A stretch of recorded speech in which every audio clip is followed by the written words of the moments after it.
Hello, welcome back to my channel study with Shahid with another video. आज नए दिन से एक नई शुरुआत होगी एसएससी जीडी वालों के लिए।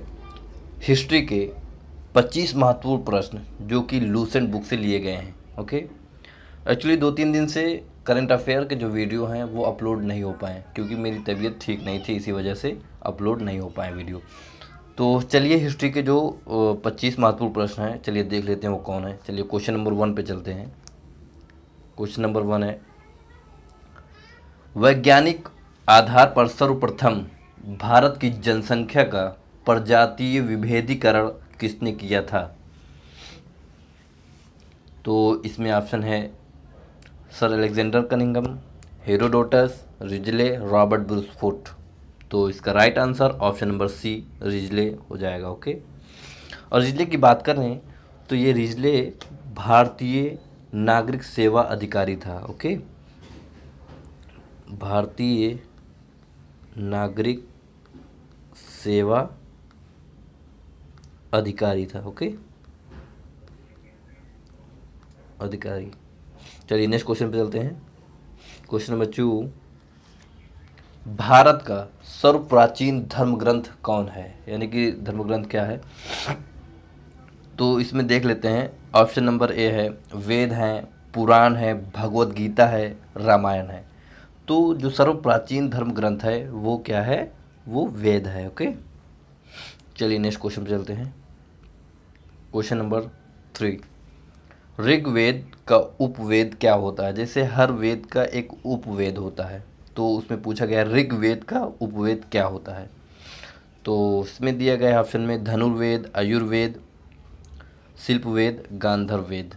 तो इसका right answer option number B Ayurveda हो जाएगा। ओके, चलिए क्वेश्चन नंबर 4 पे चलते हैं।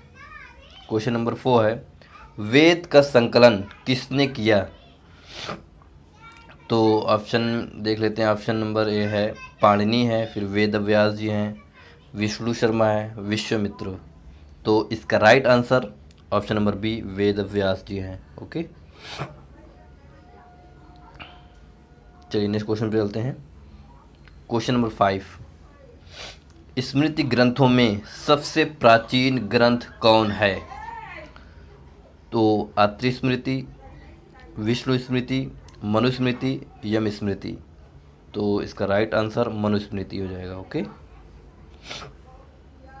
नेक्स्ट क्वेश्चन पे चलते हैं। क्वेश्चन नंबर 6, अर्थशास्त्र के लेखक हैं एडम स्मिथ, कलहड़, चाणक्य, विश्वामित्र। तो अर्थशास्त्र के जो लेखक हैं वो कौन है? वो चाणक्य हैं, चाणक्य। ओके, चाणक्य को हम इनको कौटिल्य भी कह सकते हैं। ओके,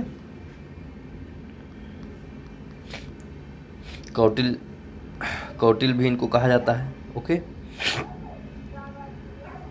और विष्णुगुप्त भी इनको कहा जाता है। ओके, विष्णुगुप्त। चलिए नेक्स्ट क्वेश्चन पे चलते हैं। क्वेश्चन नंबर 7 है, इतिहास का पिता किसे कहा जाता है? तो ऑप्शन है हिकेटियस, अरस्तु, हेरोडोटस, मेगास्थनीज। तो इतिहास के जो पिता हैं वो कौन है? हेरोडोटस हैं। ओके, चलिए नेक्स्ट क्वेश्चन चलते हैं। क्वेश्चन नंबर 8, फाहियान जो कि चीनी यात्री था किसके शासनकाल में आया था? चंद्रगुप्त प्रथम, चंद्रगुप्त द्वितीय, समुद्रगुप्त, इनमें से कोई नहीं। तो इसका right answer option number B Chandragupta द्वितीय। चंद्रगुप्त सेकंड के दरबार में आया था। ओके, चलिए नेक्स्ट क्वेश्चन पे चलते हैं। क्वेश्चन नंबर 9 है, सती प्रथा का पहला लिखित साक्ष्य, यानी कि जहाँ सती प्रथा होती थी तो वहाँ कोई लिखित साक्ष्य कहाँ से प्राप्त हुआ था? तो एरड़ अभिलेख से जो है सर्वप्रथम सती प्रथा का साक्ष्य, लिखित साक्ष्य मिला था। ओके, एरड़ अभिलेख से। ओके, चलिए नेक्स्ट क्वेश्चन पे चलते हैं। क्वेश्चन नंबर 10 है, प्राचीनतम सिक्के को क्या कहा जाता है? यानी कि जो पुराने सिक्के हैं उनको क्या कहा जाता है, उनको बहुत पुराने सिक्के को आहत सिक्के भी कहा जाता है। ओके, चलिए नेक्स्ट क्वेश्चन पे चलते हैं।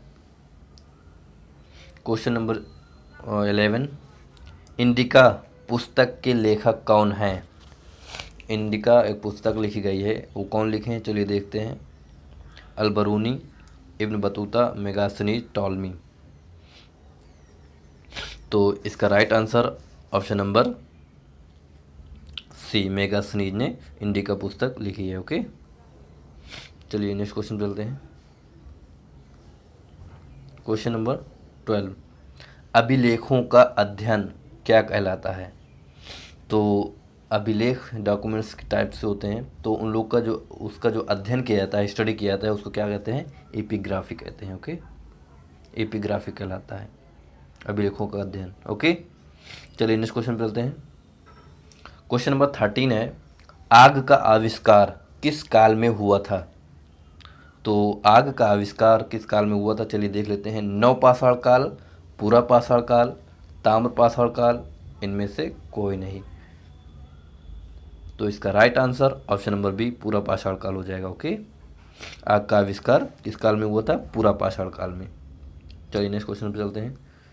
क्वेश्चन नंबर 14, मनुष्य ने सर्वप्रथम किस धातु का प्रयोग किया था? यानी कि वो कौन सा धातु था जिसको मनुष्य ने प्रयोग या उपयोग में लाया था। ओके, तो चलिए देख लेते हैं। ऑप्शन नंबर ए है लोहा है, फिर तांबा है, एल्युमिनियम है, फिर स्टील है। तो इसका right answer option number B, तांबा। ओके, सर्वप्रथम प्रयोग मनुष्य ने किस धातु का प्रयोग किया था? तांबा का। ओके, जिसको तांबे से जो है कुल्हाड़ी जो है बनाई थी। ओके, औजार सर्वप्रथम कुल्हाड़ी से जो है। ओके, चलिए देख लेते हैं नेक्स्ट क्वेश्चन।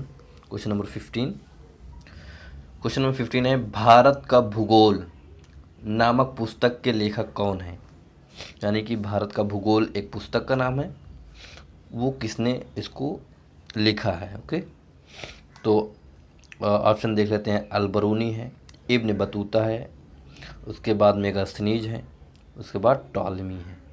तो इसका right answer option number D, Ptolemy है। ओके, टॉलमी है।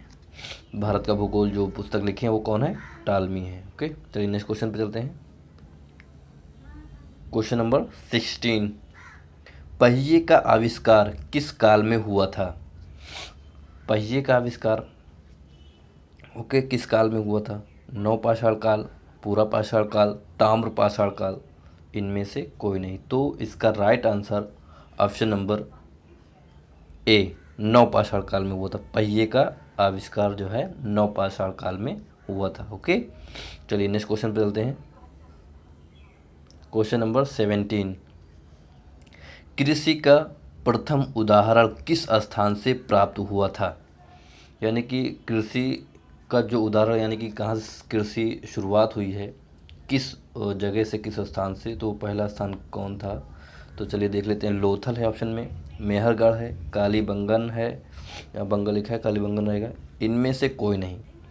तो इसका right answer option number B, Mehrgarh हो जाएगा। ओके, कृषि का सर्वप्रथम उदाहरण कहाँ से मिला था? मेहरगढ़ से मिला था। ओके, चलिए नेक्स्ट क्वेश्चन चलते हैं। क्वेश्चन नंबर 18, किताबुल हिंद के लेखक कौन हैं? ओके, तो ऑप्शन नंबर देख लेते हैं। ऑप्शन में अलबरूनी है, इब्न बतूता है, मेगास्थनीज है, उसके बाद टॉलमी है। तो इसका right answer option number A, Al-Biruni हो जाएगा। किताबुल हिंद के जो लेखक हैं वो अलबरूनी हैं। ओके, चलिए नेक्स्ट क्वेश्चन पे चलते हैं। क्वेश्चन नंबर 19, किस वेद को भारतीय संगीत का जनक कहा जाता है? ओके, मतलब वो कौन सा वेद है जिसे भारतीय संगीत, जो इंडियन सिंग सॉन्ग है, तो उसका जनक कहा जाता है? ओके, तो इसका right answer option number C, Samaveda है। ओके, सामवेद को भारतीय संगीत का जनक कहा जाता है। ओके, चलिए नेक्स्ट क्वेश्चन पे चलते हैं। क्वेश्चन नंबर 20 है, सिंधु घाटी सभ्यता की खोज किसने की थी? सिंधु घाटी सभ्यता जो थी उसकी खोज किसने की थी? तो ऑप्शन नंबर ए है राखाल दास बनर्जी, और नेक्स्ट है राय बहादुर दयाराम साहनी, रंगनाथ राव, अमलानंद घोष। तो इसका right answer option number B, Rai Bahadur Dayaram Sahni ji हैं। ओके, चलिए नेक्स्ट क्वेश्चन पे चलते हैं। क्वेश्चन नंबर 21, कृषि का आविष्कार किस काल में हुआ था? तो कृषि का सबसे पहले साक्ष्य कहाँ हमको मिला था? मेहरगढ़ में। ओके, और इसकी बात करें कृषि का आविष्कार किस काल में हुआ था, तो कृषि का आविष्कार किस काल में हुआ था? ऑप्शन नंबर ए है नवपाषाण काल, ऑप्शन नंबर बी है पूरा पाषाण काल, ऑप्शन नंबर सी है ताम्र पाषाण काल, ऑप्शन नंबर डी है इनमें से कोई नहीं। तो इसका right answer option number A, नवपाषाण काल। ओके, चलिए नेक्स्ट क्वेश्चन पे चलते हैं। क्वेश्चन नंबर 22, भारत का सबसे प्राचीन नगर कौन था? तो ऑप्शन में मोहनजोदाड़ो, सिंधु घाटी सभ्यता, राखी गढ़ी, इनमें से कोई नहीं। तो सबसे प्राचीन जो नगर था वो मोहनजोदाड़ो था। ओके, मोहनजोदड़ो। तो इसका राइट आंसर मोहनजोदड़ो। ओके, चलिए नेक्स्ट क्वेश्चन पे चलते हैं।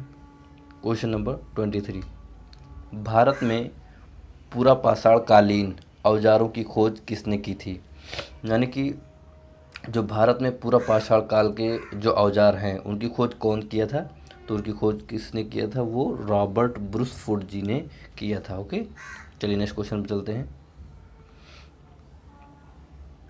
क्वेश्चन नंबर 24, नेचुरल हिस्ट्री नामक पुस्तक के लेखक कौन हैं? तो ऑप्शन में है टॉलमी, इब्न बतूता, प्लिनी, इनमें से कोई नहीं। तो इसका right answer option number C, Pliny हो जाएगा। ओके, नेचुरल हिस्ट्री के लेखक कौन है? Pliny. Next question, and it is the last question of today season. तो 25, क्वेश्चन नंबर 25, भारतीय पुरातत्व शास्त्र का पिता किसे कहा जाता है? तो ऑप्शन है Ptolemy, Ibn Battuta, Pliny, sir Alexander Cunningham. Okay, तो इसका right answer option number D, sir Alexander Cunningham ji हैं। ओके, इन्हें ही भारतीय पुरातत्व शास्त्र का पिता कहा जाता है। ओके, तो आज का जो है सीज़न कंप्लीट हुआ। हाँ दोस्तों, अगर ये वीडियो मेरी अच्छी लगी हो तो प्लीज़ लाइक करें, शेयर करें, और हाँ दोस्तों, सब्सक्राइब करना मत भूलिएगा। अगर आप लोग इस चैनल पे नए हैं तो प्लीज़ इस चैनल को यानी कि स्टडी विद शाहिद को ज़रूर से ज़रूर सब्सक्राइब करें और अपने फ्रेंडों में इसे ज़्यादा से ज़्यादा शेयर करें। Okay, thanks for watching my video, keep supporting me, and जय हिंद दोस्तों।